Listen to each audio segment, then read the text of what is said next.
बिस्मिल्लाहिर्रहमानिर्रहीम। आप देख रहे हैं यूट्यूब चैनल में नकी चांद। सबसे पहले तो मैं ये बताता चलूँ कि 2 दिन कबल यानी इतवार हफ्ते की रात को वीडियो में मैंने ये कहा था कि इंशाल्लाह कुछ काले टोपी हैं उनकी निशानदेही करनी है, कुछ के चेहरे इदारों के तवस्सुत से जो है उनको भी दिखाना है। लेकिन खुशकिस्मती से अल्लाह रब्बुल इज़्ज़त सबके ऊपर अपना रहम करम रखता है, मुझ पर भी, कि मैं अपनी फैमिली समेत उम्रे की सआदत के लिए रवाना हो रहा हूँ। तो मैं नहीं चाहता कि जाते हुए मैं ऐसी किसी से दिल आज़ारी कर लूँ या उसके ख़िलाफ़ कोई ऐसी बात कह दूँ जिससे वो उसकी नाराज़गी, जो कि बात हकीकत की होगी, इसके बावजूद नाराज़ होंगे, तो उस जगह जाते हुए मैं ये नाराज़गी मोल नहीं ले सकता। इंशाल्लाह ज़िंदगी ने वफ़ा की तो उम्रे से वापसी में आपके वापसी आने के बाद आपको बहुत सारी स्टोरियाँ दूँगा, आपको ज़रा मालूमात भी दूँगा। इस वक्त ये मैं आपको बताता चलूँ कि सबसे अहम बात, इन दिनों पाकिस्तान में मोबाइल कंपनियां, मोबाइल असेंबलिंग प्लांट, डिस्ट्रीब्यूटर्स और डीलर, ये 4 उसके बाद अहम सतून हैं मोबाइल सार्फिन।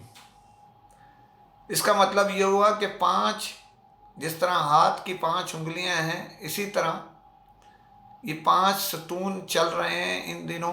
यानी कंपनी है, डिस्ट्रीब्यूटर है, असेंबलिंग प्लांट हैं, डीलर्स हैं और सार्फिन हैं, ये चल रहे हैं।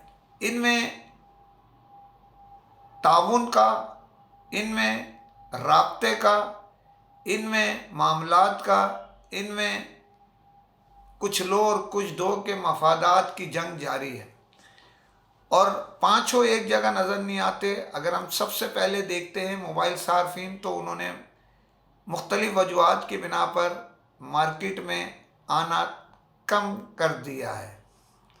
जिस तरह गुज़िश्ता चंद माह कबल मोबाइल के रेट आसमान पे थे, लेकिन मोबाइल सार्फिन अवेलेबल थे। इन दोनों मोबाइल सार्फिन उस पैमाने पे, उस कैटेगरी पे, उस ताकत के साथ मार्केटों का रुख नहीं कर रहे। अब आए एमडी यानी डीलर, जिसमें नाचीज़ भी शामिल है। उनके पास जितना ख़रीदारी का स्टॉक रखना था, उसका सरमाया था, तकरीबन वो निमट चुका है। इन दिनों वो भी राब्ते से हटते जा रहे हैं। नंबर तीसरी पोजीशन पे आते हैं डिस्ट्रीब्यूटर। डिस्ट्रीब्यूटर इंतज़ार करते हैं माल आने का, जिसके बाइस शॉर्टेज हो तो वो ठीक है और शॉर्टेज ना हो तो माल उनके हलक में हड्डी बन के चिपकता जा रहा है। इस वजह से उनके भी राब्ते का फुकदान ज़रा आता जा रहा है।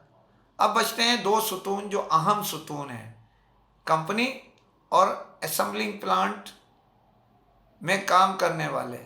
इसका मेन किरदार जो आपके हमारे इल्म में आया है वो है कंपनी।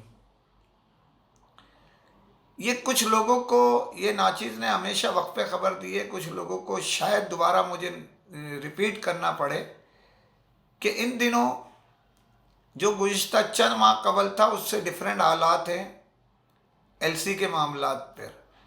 बैंक उस वक्त 100 और 110% पर एलसी खोदते थे, बल्कि बाज़ मौके पे मैं इस बात की निशानदेही भी की है कि 10 लाख यानी 1 मिलियन की एसी खोलनी थी तो 1.2 मिलियन जमा कराया गया था, यानी एडवांस पेमेंट प्लस 2%। तो वो एक बड़ा मसला था। और 1.2 का मतलब है 100% से ज़ायद। इसका मकसद ये हुआ कि 100 रुपये की चीज़ आपने मंगवानी है तो 120 रुपये आपने जमा करवाने हैं, 100% एडवांस और 20% मज़ीद एक्स्ट्रा। ये थी सूरत हाल पिछले चंद माह कबल। लेकिन आज की सूरत हाल क्या है? आज की सूरत हाल ये है कि आज 40 से 50% पर पेमेंट देकर माल मंगवाया जा रहा है। इसका मतलब ये हुआ कि आपने 40%, 100 रुपये के 40 रुपये दिए या 50 रुपये एंड दिए तो माल मंगवा लिया। इसका मतलब है 100 पीस आपने जो मंगवाने हैं जिस रेट पर, उसमें 200 पीस, 100% का मतलब है 200 पीस मंगवा सकते हैं और 120 का मतलब है 220 पीस मंगवा सकते हैं आप। इसका मकसद सिर्फ इतना है कि माल ज़्यादा जो कंपनियां पेमेंट करवाती हैं डिस्ट्रीब्यूटर के ज़रिए असेंबलिंग प्लांट्स को, वो जो पीस मंगवाने हैं उससे डबल स्टॉक मंगवा रहे हैं। जो बात समझ में आपके शायद गहराई में जाएंगे तो आएगी। इसी वजह से वो रेट नीचे नहीं आ रहा है, वह फिर स्टॉक दस्तयाब है। जो 5 फरवरी से बंद होना था चाइना, उससे ज़ायद माल यहाँ दस्तयाब है।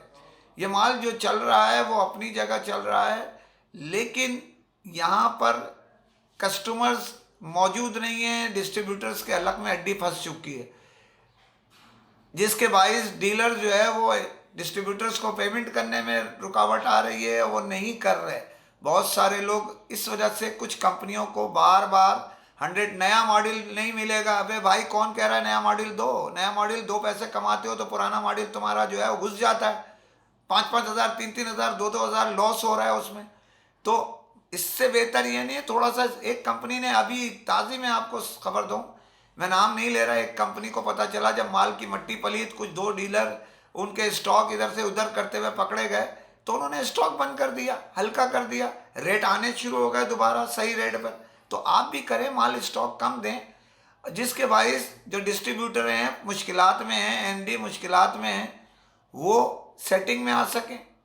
तस्वीर के मैंने बोला 5 सतूनों में से अगर 1 या 2 को फ़ायदा होगा, 3 आपके खिलाफ हो जाएंगे। और बेहतरीन हिकमत अमली है कि माल दें, लेकिन उतना दें जो 2 पैसे कमाएं, आपको एडवांस पेमेंट लगाएं। यानी 120% आपको दें। 100 पीस लेने तो 120 के पैसे आपको दें। ये नहीं सिर्फ नए मॉडल के पैसे दें, बाकी माल लेने से इनकार कर दें, जिसके बाइस मार्केट क्रैश हो रही है। होश के नाखून अभी भी ले लें। मुझे नहीं लगता अगला महीना आप ये समझ रहे हैं कि चाइना बंद होगा 20 दिन के लिए, 15 दिन के लिए तो सब कुछ सही हो जाएगा। नहीं होगा, क्योंकि स्टॉक अलग तक घुसा हुआ है डिस्ट्रीब्यूटर्स के पास। इसी तरह एमडी के भी अलग फूल हैं। कोशिश कीजिए मामलात को निमेटने की, और ये जो स्टॉक के पैसे आप ले रहे हैं 40% देने की जगह 100% वो डबल माल उसके ज़रिए मंगवा रहे हैं, तो ये थोड़ा सा बंद कीजिए, सिंगल माल पे चलिए। हम हमेशा मार्केट के मफाद में बात करते हैं, किसी एक डिस्ट्रीब्यूटर के मफाद या किसी एक कंपनी के मफाद नहीं। ये सब असेंबलिंग प्लांट की बात कर रहा हूँ मैं, कि इसमें जो पेमेंट ली जा रही है स्टॉक उसके हिसाब से मंगवाएं। 40% मंगवा रहे हैं, 40% ले रहे हैं, अगर बैंक को दे रहे हैं तो 40% ले, 100% दे रहे हैं तो 100% के हिसाब से लें, पेमेंटें लें। बिल्कुल हक है, ताली 2 हाथ से बचती है। लेकिन ऐसा ना हो कंपनियां आपको ख्वाहिशात पूरी करते हुए, आपकी ख्वाहिश पूरी करते हुए स्टॉक के पैसे लेती रहे और डिस्ट्रीब्यूटर हाथ खड़े कर दें। अगर वो थोड़ी सी आएँ बाएँ शाएँ करते हैं कंपनियों के बाद, बेहतरीन हरबा नया आ गया, ओ भाई तुम जाओ, दूसरा डिस्ट्रीब्यूटर हमारे पास आ रहा है, इतने पैसे लगा रहा है। उन्हें ये नहीं नज़र आता कि वो बेड़ा गर्क होता है। कई आपके सामने वाक़यात में बाद में और तफसीलन में बताऊँगा। यहाँ इतनी खबर सही है और बहुत खबरें हैं। इंशाल्लाह मुबारक जगह जा रहा हूँ, इस वजह से सबसे हाथ जोड़ के माफ़ी मांगता हूँ कि अल्लाह की रज़ा के लिए मुझे माफ़ कर दें। किसी की दिल आज़ारी दानिस्ता या गैर दानिस्ता मुझसे हो गई हो तो अल्लाह उसका अजर आपको देगा, क्योंकि माफ़ करने वालों को अल्लाह पसंद करता है। लेकिन ये बताता चलूँ, और जाते हुए भी इंशाल्लाह उम्रे के बाद आन के काली भेड़ों को ज़रूर बेनकाब करूँगा। मैं दुआओं का तालिब हूँ, अपील कर रहा हूँ जाने से पहले चैनल सब्सक्राइब कीजिए, इससे उठाइए। और व्हाट्सएप पे, फेसबुक पे, स्टेटस से, इंस्टाग्राम पे देखने से बेहतर ये है कि आप यूट्यूब पर देखें अपने चैनल ताकि प्रमोट हो। फ़ी अमान अल्लाह।